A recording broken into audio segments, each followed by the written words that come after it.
Uncanny Valley written by Aestics. Sharp 13 exaggeration. Open corner bracket Kuki Amanogawa. I sat alone in my chambers, my cheek still stinging from Shizuku's slap, staring at my reflection in the ornate mirror across the room. The red handprint had faded, but I could still feel the burn of it. Why couldn't she understand? Why couldn't any of them understand what I'd done tonight? I'd exposed a demon. I'd protected innocent people from a creature that could have destroyed this entire kingdom on a whim. I'd done exactly what a hero was supposed to do, stand against evil, no matter how it disguised itself. And yet they all looked at me like I was the villain. Shizuku's words echoed in my mind, each one a fresh wound to my pride. You arrogant, self-centered piece of shit. How could she say that to me? How could she not see that everything I did was for the greater good? I was the chosen hero, blessed by Ehid himself, granted power specifically to protect this world from darkness. If I couldn't trust my own instincts about what was right and wrong, then what was the point of being chosen at all? But nobody seemed to care about that anymore. Ever since he showed up, nothing had gone right. Ever since Rimuru Tempest arrived with his strength and his infuriating competence, everything had started falling apart around me. Before him, people looked to me for guidance. Before him, my friends trusted my judgment without question.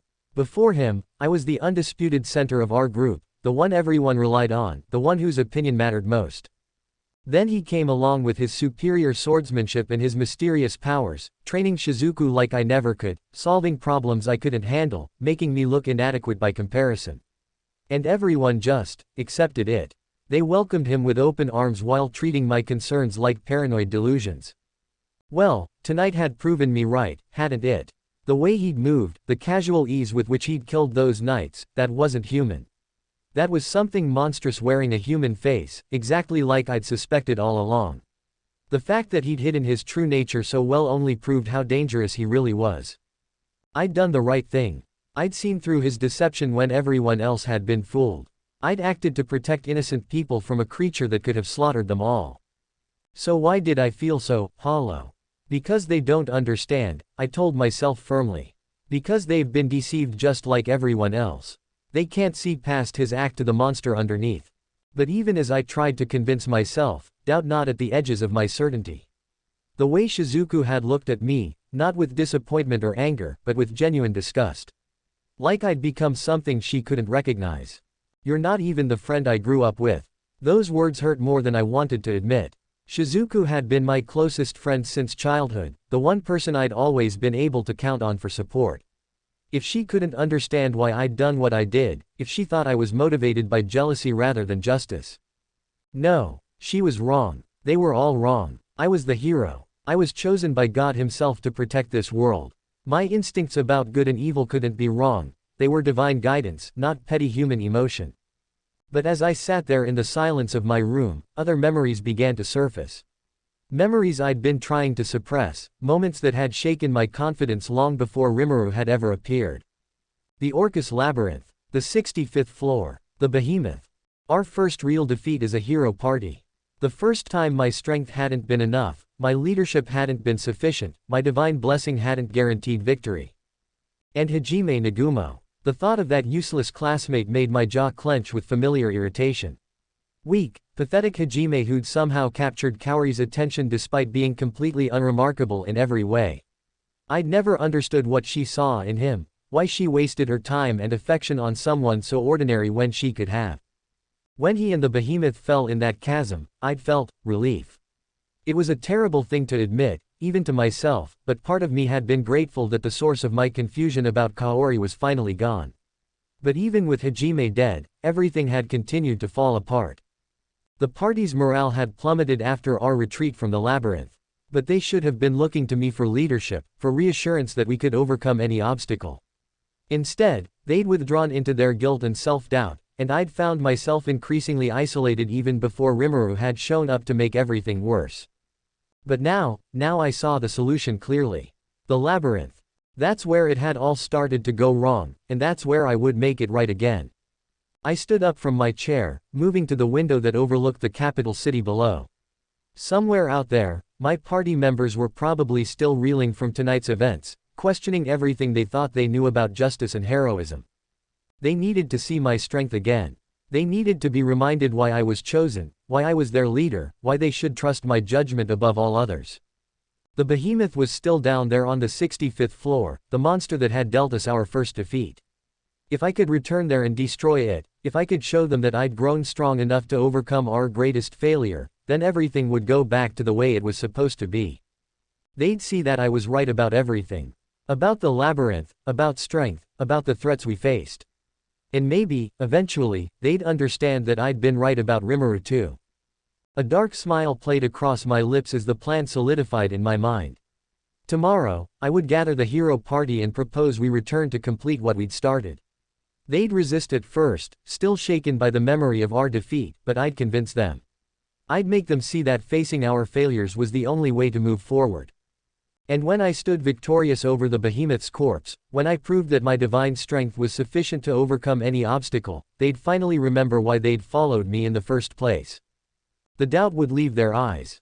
The questions would stop, and everything would be the way it was meant to be, with me as their unquestioned leader, their beacon of hope, their chosen hero. All I had to do was prove that I was strong enough. Fleur-de-lis. Open corner bracket Rimuru Tempest 1 month later, 2 months into reincarnation. I pushed the bloody memories of the ball to the back of my mind as I flew through the sky, my black dragon wings spread wide. Below me was the sea of trees, a massive forest surrounded by thick magical fog that supposedly only beastmen could navigate safely. The fog swirled around me, trying to mess with my head like it did to other intruders. But it didn't affect me at all. I guess being what I am has its perks. And there it was, the grand tree Uralt, rising from the center of the forest like some kind of natural skyscraper. The thing was absolutely massive. Its trunk was so wide it could probably fit several cities inside, and it stretched up so high I couldn't even see the top through the clouds. I remembered what I'd read in the relic book about this place. To conquer the Great Uralt Labyrinth, you needed 4 markers of strength from other labyrinths, the power of restoration from clearing the sunken ruins of Melusine, and a bond with the beastmen. I had none of those things yet. Still, no harm in taking a closer look, right? I folded my wings and dropped down to the forest floor. The air felt heavy, and everything seemed bigger and more imposing from down here. I started walking toward the base of the giant tree, just wanting to get a better sense of what I'd be dealing with eventually. That's when a voice boomed out from the tree itself, deep and threatening. Thou hast dared to tread upon this hallowed ground, defiling it with thine unholy presence. Begone, wretched fiend, and meet thy doom. Well, that's rather. I didn't even finish the sentence. A massive root-like tentacle shot out of nowhere, moving so fast I barely saw it coming. Before I could react properly, boom, the thing punched straight through my left side, completely obliterating my torso. Chunks of me went flying everywhere. For a split second, I just stared down at the gaping hole where part of my body used to be. Then my regeneration kicked in, knitting themselves back together in an instant. By the time the root retracted, I was already whole again. Okay, I said, shaking off the shock. What the hell? More roots erupted from the ground around me, all aiming to skewer me from different angles. This time I was ready. I kicked off the ground, launching myself into the air just as several tentacle-like appendages whipped through the space I'd been standing in. I landed on a boulder, but only for a second before another root came crashing down. I jumped again, then again, bouncing from rock to tree to branch as more and more attacks followed me. The whole forest seemed to be coming alive, trying to crush me. And what exactly are you supposed to be? I called out, balancing on a high branch. That's when it showed itself. The thing that crawled out from the base of the grand tree was like a twisted nightmare version of a tree ant. 10 feet tall, made of gnarled bark and writhing roots, with empty black holes where its eyes should be. It looked nothing like the wise, beautiful, and gentle tree ants back in Tempest. It let out this horrible screech, like the sound of wood splintering, and lunged at me. Its arms stretched out unnaturally, turning into a mass of roots that shot toward me at incredible speed. This time, instead of dodging, I caught it. The impact sent shockwaves through the forest, snapping smaller trees in half. The bark-covered tentacles squirmed in my grip, trying to break free, but I held on tight. I spun around and slammed the creature into its own tree. The impact sent splinters flying everywhere, and the ground shook from the force. The thing howled in rage and yanked its arm back. More roots burst from the ground, dozens of them this time, all coordinated, all trying to pin me down or tear me apart. I started moving, weaving between the attacks. These weren't random strikes, there was intelligence behind them, strategy. But they were still predictable. I could read the flow of magical energy before each attack, see where they were coming from. In a few seconds, I was right in front of the creature. My hand shot out, grabbing it by what might have been its chest. With my free hand, I pointed at its core. Gluttony, I said. Space twisted around my hand as a vortex formed. The creature thrashed wildly, roots shooting up from everywhere in a last desperate attempt to stop me. But it was too late. The singularity pulled at its very essence, unraveling whatever magic held this thing together. Its final scream cut off abruptly as its body collapsed inward, consumed entirely by the void. When it was over, only some withered root fragments remained, and even those crumbled to ash within seconds. All that just for taking a walk, I said, dusting off my hands. But as I looked up at the massive tree, something clicked. The creature had called me unholy, and attacked immediately, like it was programmed to eliminate certain types of beings. If this labyrinth was built by enemies of the gods, then maybe. Either it detected that I'm not exactly human, I mused aloud, or maybe the gods of this world really aren't originally from here either. Just speculation, but my gut told me I might be onto something. It was mentioned in the relic book, but it was questionable, so I didn't believe it right away. Either way, I'd learned what I came to learn. This place was definitely hostile to beings like me, and I'd need to meet those requirements from the book before trying to conquer it properly. I was about to spread my wings again when I sensed them, multiple presences moving through the dense fog. My wings quickly retracted as I turned toward the disturbance. From the thick greenery and swirling mist, a small company of beastmen emerged. I counted about 8 of them, all armed and moving with the coordination of experienced fighters. Their animal features were varied, wolf ears here, cat eyes there, a few with more reptilian characteristics. All of them looked ready for a fight. I remembered what I'd read about the beastmen of the Sea of Trees. These guys were openly hostile to humans. Shoot first, ask questions later types. They quickly surrounded me, weapons drawn. Swords, spears, claws, the usual assortment you'd expect from the race. Their leader, a tall wolf-beastman with graying fur, stepped forward with his blade pointed at my throat. Human, he growled, I won't ask how you're here, but you have trespassed on sacred ground. Surrender now, or we'll cut you down where you stand.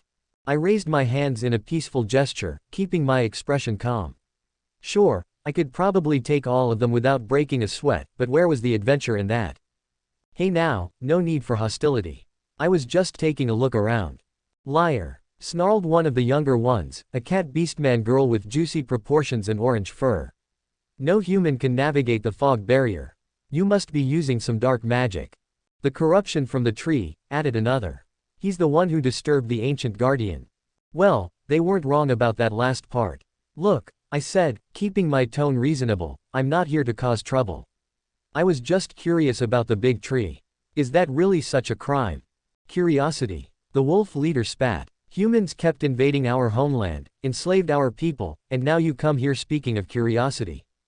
The tension in the air was thick enough to cut.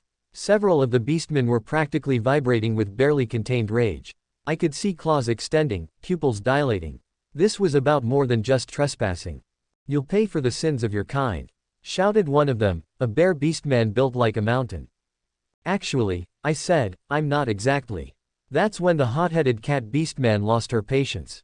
Her delicate claws extended to full length as she lunged at me, aiming straight for my neck with a swipe that would have taken my head clean off. Probably not. I sighed and caught her wrist mid-swing. The crack of breaking bone echoed through the forest as her wrist shattered in my grip. She screamed and dropped to her knees, cradling her mangled hand. The reaction was immediate. Every weapon in the circle was now pointed directly at me, and the killing intent radiating from the group had just multiplied tenfold. Stand down, the wolf leader barked, though his sword never wavered from my direction. You're under arrest, human. You'll be escorted back to Verbergen for imprisonment and trial. Resist, and we'll kill you here and now. Verbergen. Now that was interesting. I'd always wondered what a beastman nation looked like. Back in my world, I never got the chance to properly visit Demon Lord Carrion's kingdom of Eurazania before everything went sideways. I looked around at the circle of hostile faces, then shrugged. All right, lead the way. The wolf leader's eyes narrowed suspiciously. You're not going to resist. Nope. I'm curious about your place anyway. They clearly hadn't expected that response. Several of them exchanged confused glances, probably wondering if this was some kind of trap. The injured cat beastman was still whimpering on the ground, which probably wasn't helping their confidence.